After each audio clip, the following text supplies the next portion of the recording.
সাবের আহম্মদের ইন্তেকাল। মেঝো ভাই আঞ্জুমান ট্রাস্টের এসভিপি মোহাম্মদ মহসিনের ওয়াফাতবার্ষিকীর দিনেই ছোট ভাইয়ের ইন্তেকাল। আজ রাতে জামেয়া ময়দানে জানাজা নামাজ। নগরীর কুরবানীগঞ্জস্থ বলুয়ার দিঘিপার খানকাহ শরীফের মতোয়াল্লি আলহাজ নূর মোহাম্মদ আল কাদেরী রহমতুল্লাহি আলাইহের কনিষ্ঠ সন্তান আলহাজ সাবের আহমদ আজ সোমবার বিকাল ৫টায় ইন্তেকাল করেছেন। ইন্না লিল্লাহি ওয়া ইন্না ইলাইহি রাজিউন। মৃত্যুকালে তার বয়স হয়েছিল ৫২ বছর।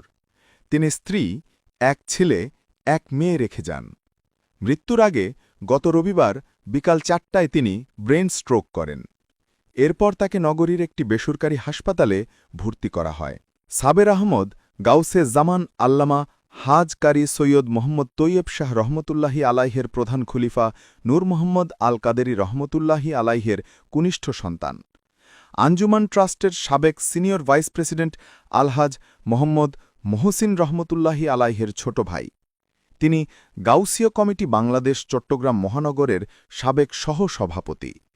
আঞ্জুমান মিডিয়া কমিটির সদস্য, খাজা গরিব নওয়াজ উরস শরীফ উদযাপন কমিটির সদস্য, মা ও শিশু হাসপাতাল, রেড ক্রিসেন্ট ও ডায়াবেটিস হাসপাতালের আজীবন সদস্যসহ চট্টগ্রামের বিভিন্ন ধর্মীয় ও সামাজিক সংগঠনের সাথে জড়িত ছিলেন।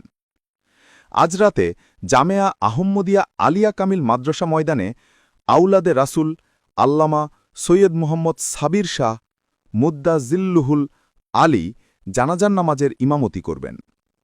সাবের আহম্মদের ইন্তেকালে পি নিউজ পরিবার আঞ্জুমান এ রাহমানিয়া আহম্মদিয়া ট্রাস্টের সিনিয়র ভাইস প্রেসিডেন্ট মঞ্জুর আলম মঞ্জু, সেক্রেটারি জেনারেল আলহাজ মোহাম্মদ আনোয়ার হোসেন সহ আঞ্জুমান ক্যাবিনেট সদস্যবর্গ, গাউসিয়া কমিটির কেন্দ্রীয় মহানগর আওতাধীন থানাসমূহ, উত্তর ও দক্ষিণ জেলার নেতৃবৃন্দ গভীর শোক প্রকাশ করেন।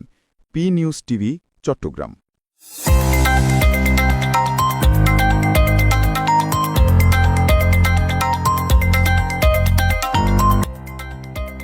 সত্যের সন্ধানে নির্ভীক, পি নিউজ টিভি।